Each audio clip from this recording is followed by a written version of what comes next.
13. Avant de commencer ce message, ce sera pas bien pour moi de saluer l'église parce que j'étais à Biarritz, dans le sud de la France. J'ai trouvé un pasteur qui était vraiment très gentil. Il ne me connaissait jamais, il ne m'a jamais vu. Mais tandis que j'étais à Biarritz, il m'a donné la chair pour prêcher la parole. Et le Seigneur a fait du bien à son peuple. Et puis, ils m'ont dit, pasteur, quand vous serez dans votre église, veuillez saluer tous nos bien-aimés. C'est pourquoi l'église de Biarritz, là-bas, les assemblées de Dieu de Biarritz, vous ont salué au nom de Jésus. Amen. Amen. Alors, pour aujourd'hui, nous sommes la fin de l'année. C'est le dernier dimanche. En 3 jours, donc c'est la fin de l'année. Dans toutes les entreprises, ils font quelque chose. Ils font le bilan de l'année. Ou on peut dire aussi l'inventaire. Ils font l'inventaire de leur entreprise. C'est pourquoi le message du jour, je l'ai intitulé l'inventaire. L'inventaire, nous devons faire l'inventaire de l'année. Vous savez, l'inventaire, c'est quoi? C'est l'évaluation annuelle obligatoire des biens et des marchandises d'une entreprise pour établir les comptes, les pertes ou les gains. C'est très important dans cette entreprise. Quand on a une entreprise, il faut, c'est l'obligation de s'asseoir et de faire l'inventaire, de faire les calculs, de faire les comptes. Est-ce que cette année 2013, nous avons bien marché, on a fait des pertes ou on a fait des bénéfices? C'est ça qui va nous donner l'élan ou de nouvelles pensées d'aller encore plus loin, de réorganiser peut-être l'entreprise, de voir qu'est-ce qui n'allait pas, pourquoi on a fait des pertes. Si on a fait des gains, on va dire qu'est-ce qu'on peut faire pour encore en faire plus. C'est ça l'inventaire. C'est une description détaillée des objets. Tout ce qu'on a, c'est ça l'inventaire. Alors nous allons lire dans le livre de 2 Corinthiens, chapitre 13, verset 5. 2 Corinthiens, chapitre 5, par le chapitre 13 et le verset 5. Je demande que nous soyons calmes, concentrons-nous, parce qu'il y a un peu trop de mouvement. 2 Corinthiens, chapitre 13, verset 5. La Bible nous dit, examinez-vous vous-même pour savoir si vous êtes dans la foi. Éprouvez-vous vous-même. Ne reconnaissez-vous pas que Jésus-Christ est en vous, à moins peut-être que vous ne soyez réprouvés. J'ai essayé de lire dans Parole de vie. La parole de vie dit, interrogez-vous, voyez si vous vivez comme des croyants. Examinez-vous, vous reconnaissez bien que Jésus-Christ est en vous, n'est-ce pas? Ou alors, vous ne pouvez pas donner de preuve de votre foi. L'apôtre Paul ne demande pas qu'il puisse examiner ton frère. Mais il va dire que examinez-vous vous-même. Quelque part, il veut dire que faites l'inventaire de votre vie. Faites le bilan de votre vie. C'est vous-même. Parce que vous êtes témoin. On peut tromper même son épouse. On peut tromper son époux. Mais on ne peut pas se tromper soi-même. Si tu te trompes toi-même, frère bien-aimé, là tu vas vraiment à l'égarement total. Peut-être que tu peux agir par ignorance. Mais cette parole nous dit de nous examiner. De rentrer en moi-même. De faire l'autocritique de ma vie. Que je me fasse l'autocritique de ma vie. Que chacun puisse s'examiner avec objectivité. Voir si Christ est donc en lui. Vous savez que nous avons traversé toute l'année 2013. Nous avons commencé l'année, je ne veux pas que nous revenions encore dans l'année 2011, ça c'est le passé.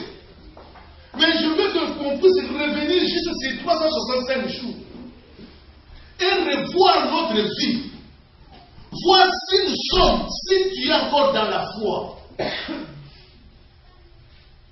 C'est une bonne chose, frère bien-aimé. Même pas ici, mais même chez toi. Il faut voir l'état de ta vie, les hauts et les bas de ta vie. Mettre ta vie dans une balance, dans la pesée.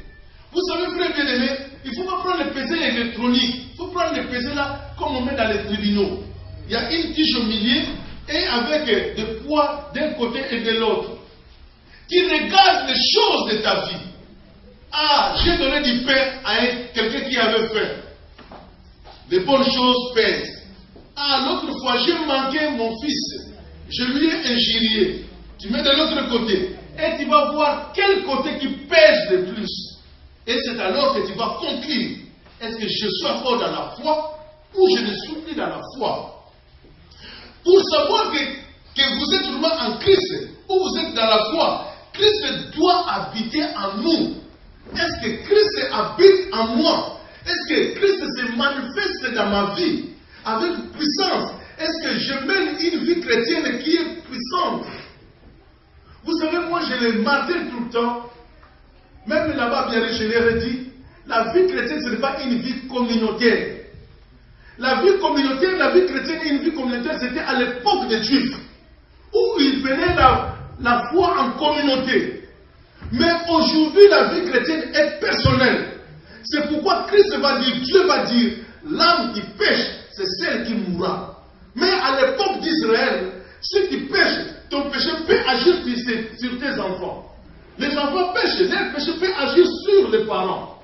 Nous voyons le cas d'Élie. Élie, Dieu l'a déprouvé parce que ses enfants commettaient des bêtises à l'église. Mais aujourd'hui, c'est chacun, l'âme qui pêche, c'est celle qui mourra. C'est pour cela, frère bien-aimé, nous devons faire la rétrospection. En moi, est-ce que l'autocritique, en moi, je suis encore dans la foi?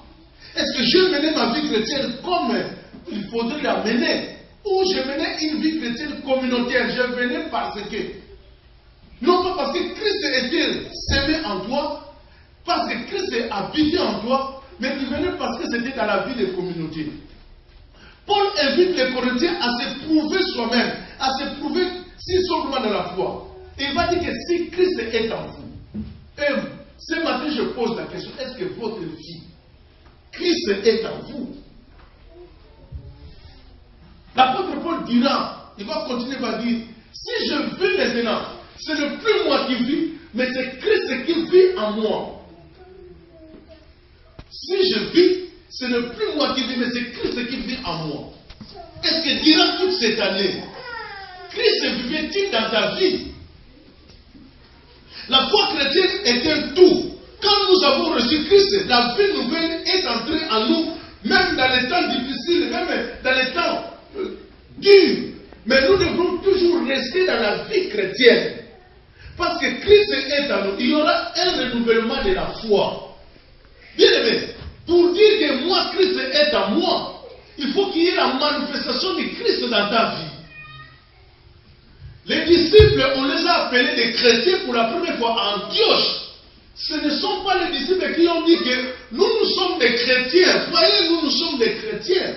Mais c'est l'entourage des disciples qui ont dit que non, en ces gens-là, nous voyons des Christ. Il y a Christ dans la vie de ces gens-là. Donc, on va les appeler des chrétiens.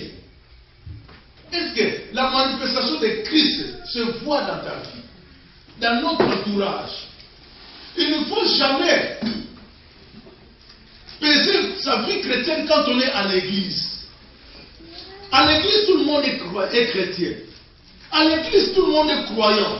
À l'église, tout le monde cherche à faire des bonnes choses. Même un grand fumeur de chanvre, un grand fumeur de cigarettes, quelqu'un qui est saoul, si tu l'amènes à n'importe quelle église, tu lui sers la cigarette, tu lui sers je ne sais pas quoi. Si tu lui donnes, tu dis que tu peux fumer, il va dire, ah frère, quand même, il faut respecter cet endroit. Ça, c'est l'église, non? Parce que je ne peux pas aller dehors. Mais si on peut respecter ce cadre mille, pourquoi on ne peut pas se respecter soi-même? Parce que la Bible nous dit que nous sommes les temples du Saint-Esprit. C'est ça qui prouve que moi, je suis encore dans le Seigneur. Et quand à moi, je vois que Christ est à moi, quand dans mon cœur, il y a ces désirs-là de la sainteté. Il faut voir, est-ce que toute cette année, il y avait ces désirs de la sainteté, de mener une vie sainte.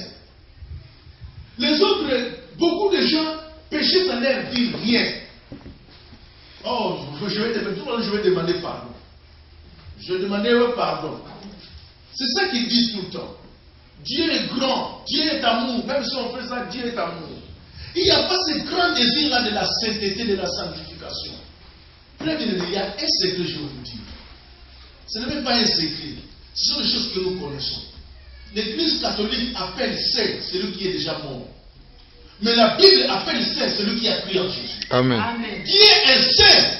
Donc il faut en toi qu'il y ait la sanctification. En toi qu'on voit la sainteté. Il faudrait que nous menions une vie sainte, une vie pure. Tu peux être beau, belle. Mais frère de mes, si tu ne prends pas la douche tous les jours ou tout le temps, frère de mes, malgré ta beauté, tu vas commencer à sentir. Et les gens vont dire que non, on t'aime plus parce que tu es sale. Tu es sale. Tu peux avoir même une bonne connaissance dans ton entreprise.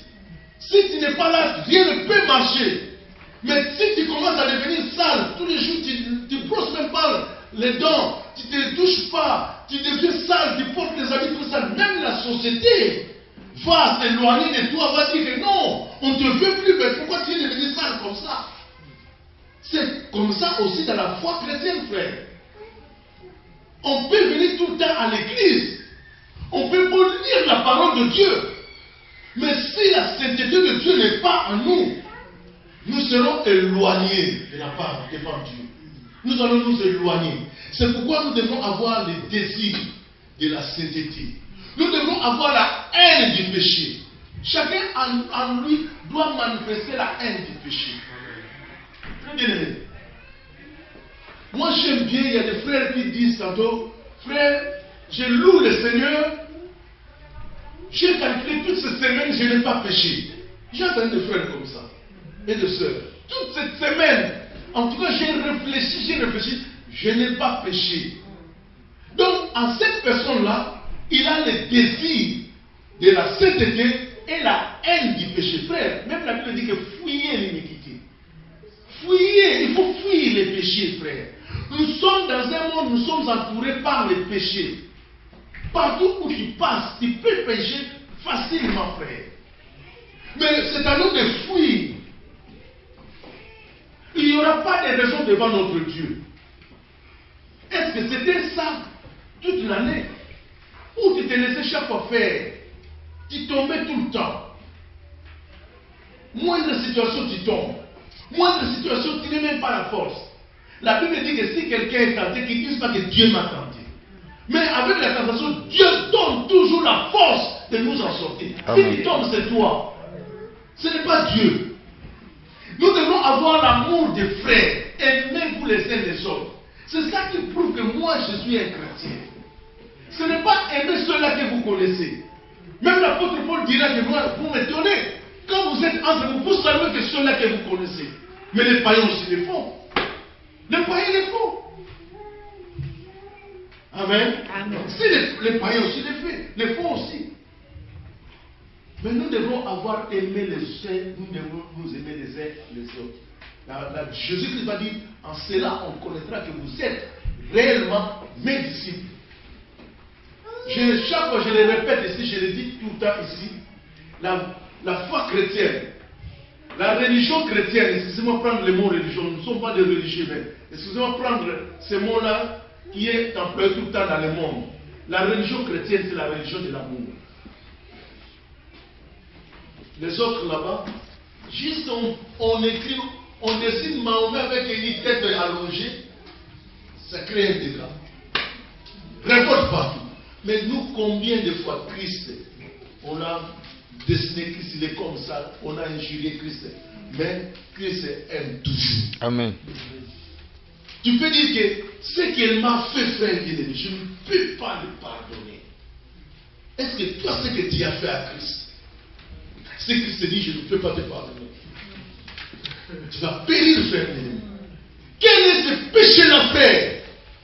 Quelle est cette situation-là que ta soeur, ton frère t'a fait, que toi, tu ne peux pas pardonner? La Bible va aller trop loin. Que aimer même vos ennemis, ceux-là qui vous font du mal. La Bible nous demande de les aimer. Quelqu'un qui vient tuer ton fils, la Bible dit de l'aimer. Frère, est-ce que le monde ne nous donne même pas l'exemple à suivre? Il y a une semaine ou 2 semaines de cela, le monde entier s'est éclaté pour la mort d'un certain monsieur Mandela. Je ne vais pas prêcher Mandela. Je ne dis pas qu'il était chrétien, il était même franc-maçon. Je vis ses photos avec une tenue à franc-maçon.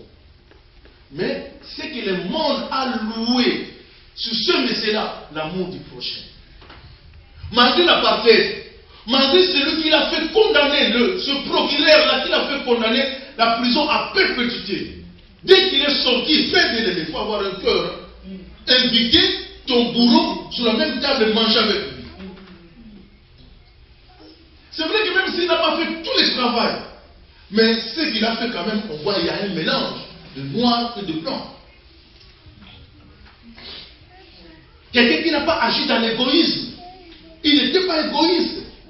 Il avait juste un mandat de la présidence, juste pour unifier le pays. Il avait encore la force à cette époque-là. Il pouvait dire encore, je fais un deuxième mandat. Frère, s'il avait postulé un deuxième mandat, il allait passer. Moi, je vous le dis, même troisième mandat, même quand il commençait à titiller, Mandela allait toujours passer.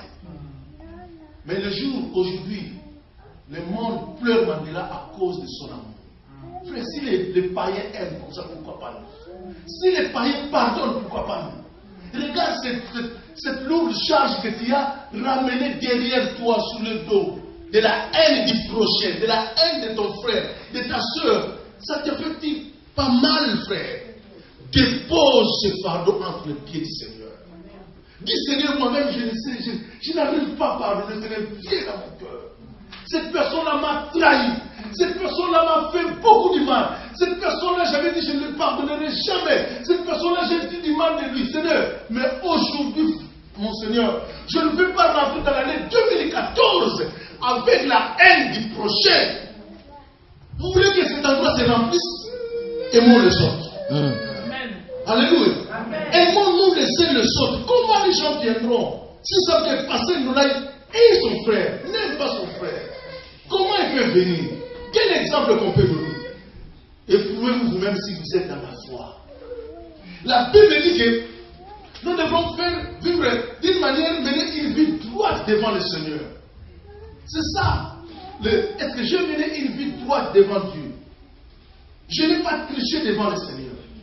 Je n'ai pas triché mon mari. Je n'ai pas triché ma femme. Je n'ai pas triché mes enfants. Je n'ai pas fait du mal à ma famille. L'autre fois, je vous ai dit, Christ a posé la question à ses disciples. Il fallait qu'il aille poser la question aux gens là qui le voyaient de temps en temps. Mais il a posé la question à son entourage. Il a dit, au dire des gens, qu'est-ce que les gens disent de moi? Ah, les gens disent de moi, de toi, de bonnes choses, tu es un prophète. Mais vous, qu'est-ce que vous dites? Que disiez-vous de moi? Frère, il y a des fois de temps en temps. Moi, si tu me poses la question, pasteur, que dis-toi de moi? Ah, je vais te donner les éloges. Parce que je te connais à l'église de temps en temps. On se rencontre chez toi de temps en temps. Je dis, ah, vraiment, mon frère, toi, tu es un homme bien. Tu es un homme vraiment à féliciter. Mais pose la même question à ta femme. Celui qui est proche de toi. Pose la même question à ton mari, à tes enfants. Qu'est-ce que pouvez-vous dire de moi? Qui suis-je de l'année 2013? Comment vous m'avez vu? Si tes enfants sont francs, je peux te dire que non. Maman, moi je pense que tu dois rectifier les coups. Tu dois rectifier les tirs parce que si tu mènes toujours comme ça, c'est quoi moi? Même dans votre église là, quand tu me dis que tu me forces de venir, moi, ça ne me dit rien. Tu dois changer. Il y a un papa qui va dire, lui, chaque fois quand il avait des problèmes, sa femme était diaconesse à l'église. Lui, comme il venait de temps en temps à l'église, et chaque fois sa femme était de mauvais caractère, mais de passer à l'église ne savait pas. Et quand ils se sont fait de se chamailler à la maison, elle prenait tout le temps le dossier de son mari. Tu sais pourquoi? Parce que si son mari veut dire quelque chose, au nom de Jésus, tais-toi. Au nom de Jésus, tais-toi au nom de Jésus. Et le mari respectait tout le temps le nom de Jésus. Mais tu sais, au nom de Jésus. Au nom de Jésus. Et un jour, papa, il en avait vraiment assez. Et quand il est venu à l'église, maman n'était pas là. Ah, ce jour-là, ça tombait très mal. Et le pasteur qui a prêché, c'est comme s'il connaissait vraiment leur maison. Des choses qui concernaient vraiment son épouse. Papa, tellement il n'avait pas un mot, il a regretté dans son cœur, il a dit, mais ma femme, il fallait qu'elle soit là. Et le dimanche d'après, le culte a commencé. Le pasteur a vu un papier qui est allé du derrière jusqu'à devant. C'est le papa qui a donné un papier au service de protocole. Et le papier est allé directement chez le pasteur. Et le pasteur a ouvert le papier. Il a dit, comme papa savait que sa femme est là, il dit, pasteur, le message que tu as prêché dimanche, je demande bis encore. Que tu puisses prêcher la même parole. Et le pasteur est allé trouver à la fin ce papa-là. Et c'est là où le papa va se dévoiler, va dire, regarde-moi ce que je vis à la maison. Votre diaconesse, elle est comme ça, elle est comme ça, elle est comme ça. Et le pasteur a commencé à aider le couple. Et ça a reparti. Voilà. Donc, le vrai, c'est que nous sommes vraiment, c'est notre entourage qui le connaît. C'est ma femme qui connaît si je prie ou si je ne prie pas. Vous ne connaissez pas. Ah, vous dites, ah, notre pasteur, c'est un nom de prière. Ne pas poser la question à mon épouse. Mais il y a des femmes qui disent, vous rigolez, vous. Lui, s'il dort là, jusqu'à demain. Voilà. Donc, nous devons avoir, est-ce que j'ai une obéissance envers Dieu? Est-ce qu'on est obéissant devant Dieu? J'ai une obéissance envers mon Dieu. Est-ce que j'ai été séparé du monde?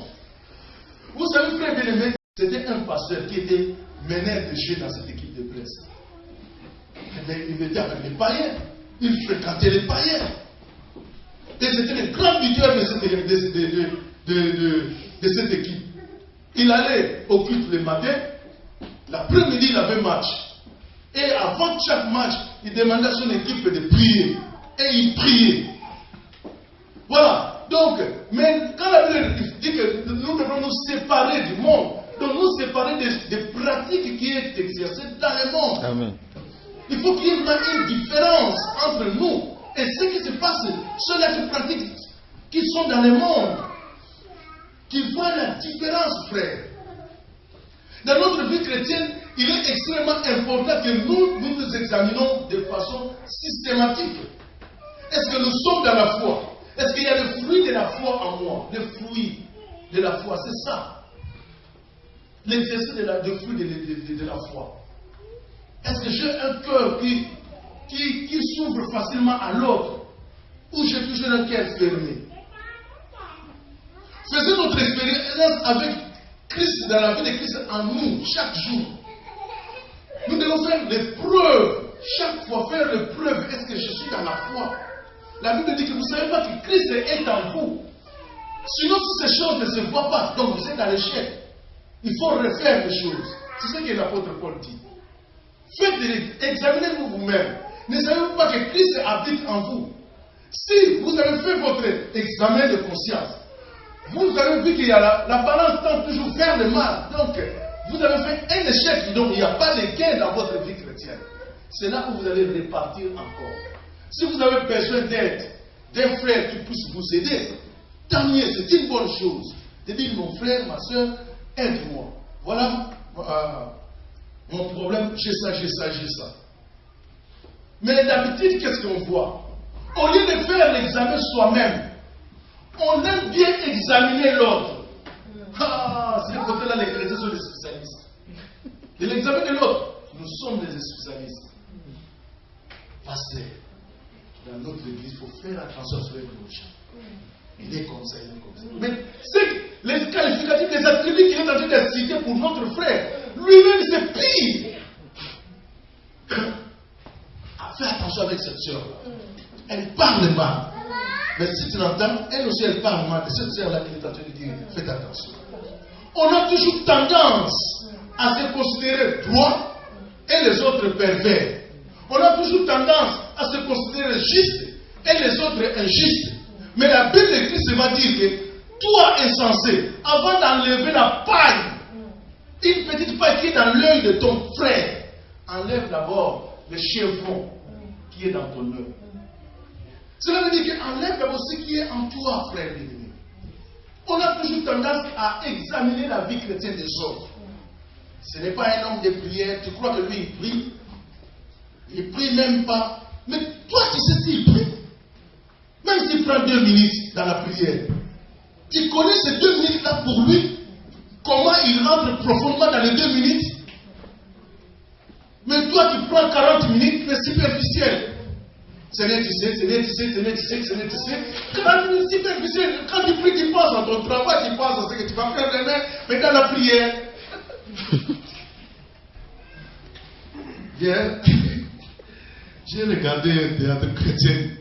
Il y a un couple qui avait, c'était un film nigérien de chrétiens.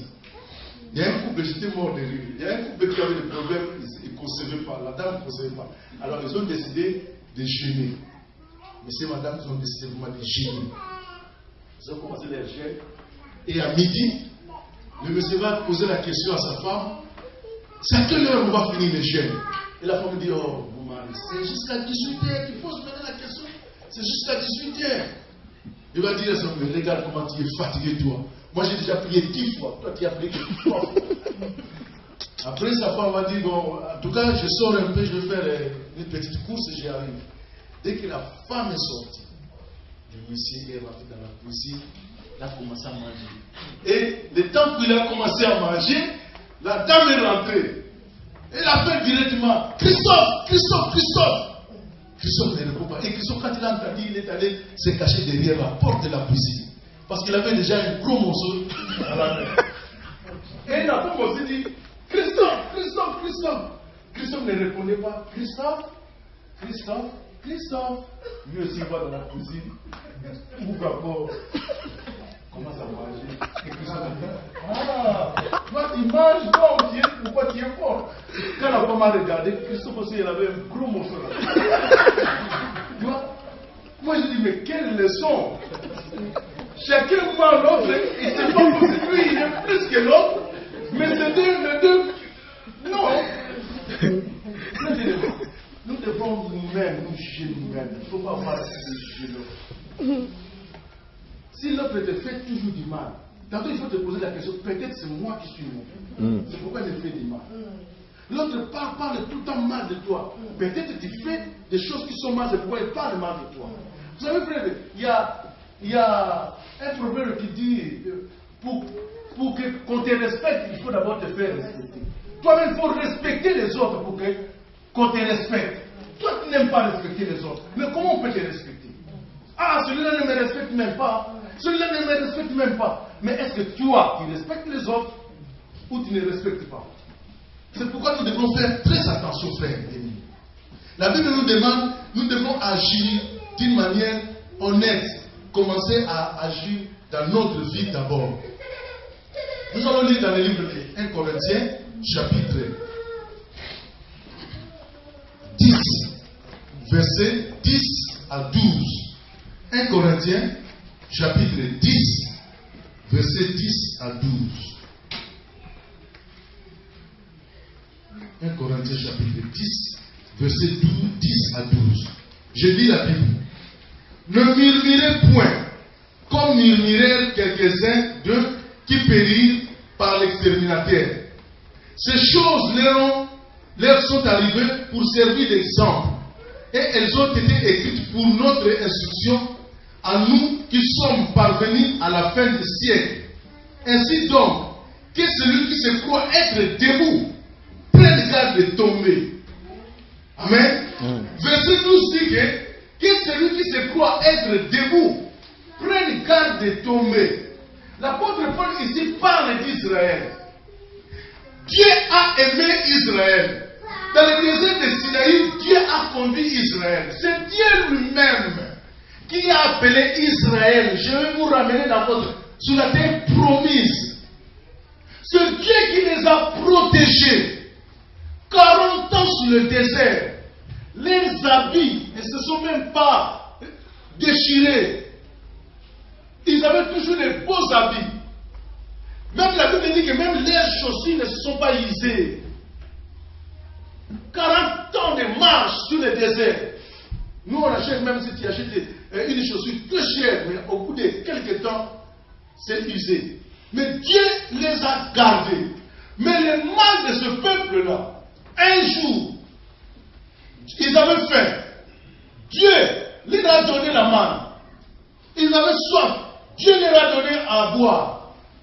Mais un jour, ils ont commencé à murmurer contre Moïse, contre Dieu. Ils ont commencé à parler mal contre le serviteur de Dieu et contre Dieu lui-même. À cause même de leurs péchés, ils ont conduit même le serviteur de Dieu Moïse à pécher. Parce qu'ils avaient soif. Tellement Moïse était dépassé par la situation, il est allé consulter Dieu. Il a dit à Dieu, regarde ce peuple a soif, qu'est-ce que je peux faire?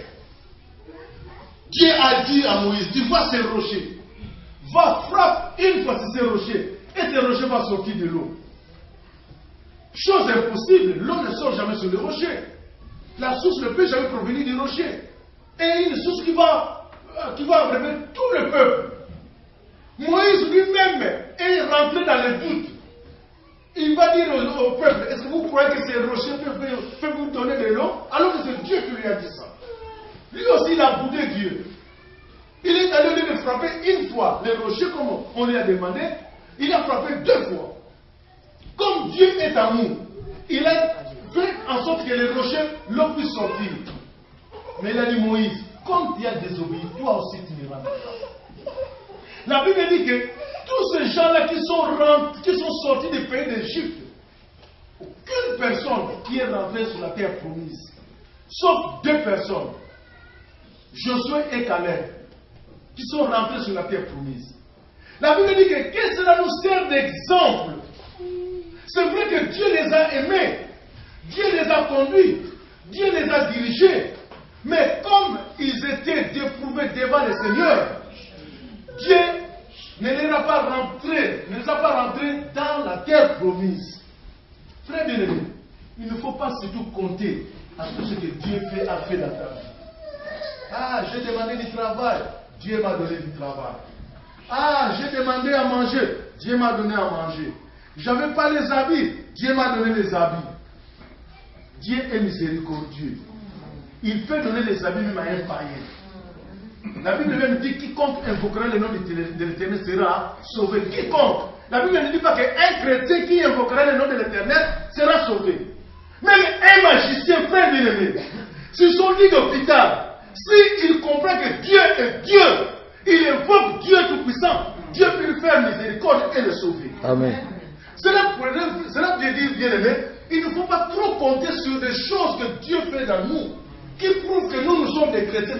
C'est pourquoi il ne faut pas compter sur les bienfaits de l'Éternel, mais c'est il faut compter qu'est-ce que moi je donne en réponse à mon Dieu. Dieu a fait des bienfaits à Israël, mais un jour, il a dit que vous ne rentrerez jamais. C'est ça qui compte, frère bien-aimé. C'est pour cela que la Bible dit que cela, les choses nous servent d'exemple. C'est qu'Israël a enduré. Ils avaient mangé la manne. Nous, on mange ce qu'on cherche tout le temps, mais eux, tous les matins, la manne tombait, la nourriture tombait du ciel. Dans le désert, il y avait l'eau qui sautait. La puissance de Dieu s'est manifestée. Mais tu sais ceux qui sont rentrés, tu vas dire, mais qui est rentré dans la terre promise? C'est les enfants qui sont nés dans les 40 ans. Ceux-là qui sont sortis, que tu sois un enfant de 2 ans ou de né, tous les enfants nés en Égypte, personne n'est rentré à la terre promise. Personne. C'est pour cela que nous devons faire très attention. Vous avez vu ce que les enfants ont fait ici? Ils ne l'ont pas dit. Mais je ne sais pas si vous avez compris. Ceux-là qui ont fait des bonnes choses, ils étaient là-bas, à droite. Les autres qui ont fait des mauvais, c'était à gauche. C'est ce que dit la Bible dans le livre de ce que la sœur a lu, Matthieu chapitre 25. À gauche, les boucs, et à droite, les brebis. Dieu va séparer. Dieu va nous séparer ces jours-là. Frères bien-aimés, faisons l'inventaire de notre vie. Faisons un inventaire. C'est pourquoi la Bible dit, dans le verset 12, il va dire que celui qui se croit être debout, prenne garde de tomber. C'est une bonne chose. Quelque part aussi, c'est que ça a fait une erreur. Moi, un jour, je vais fumer.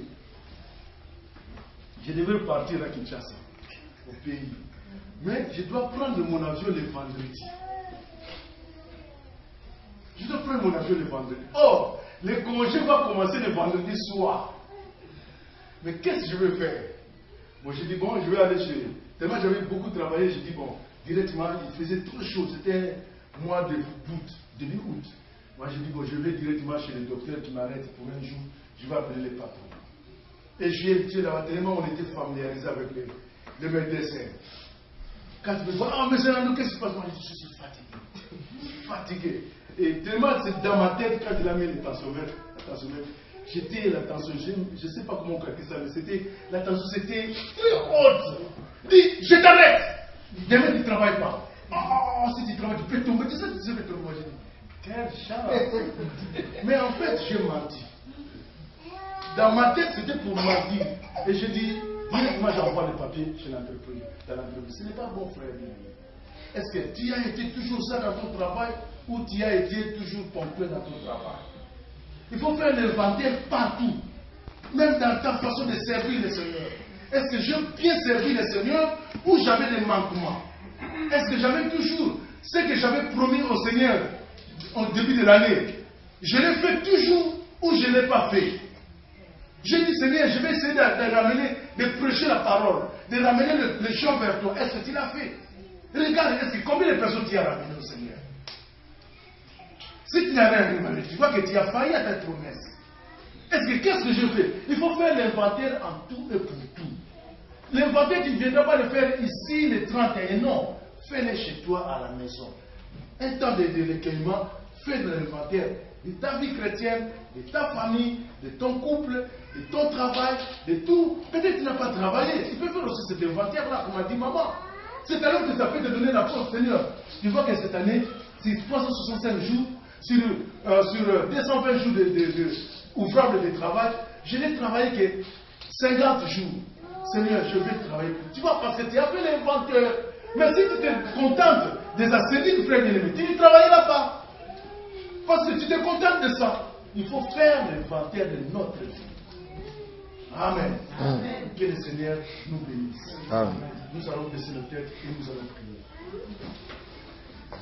Chacun va demander au Seigneur.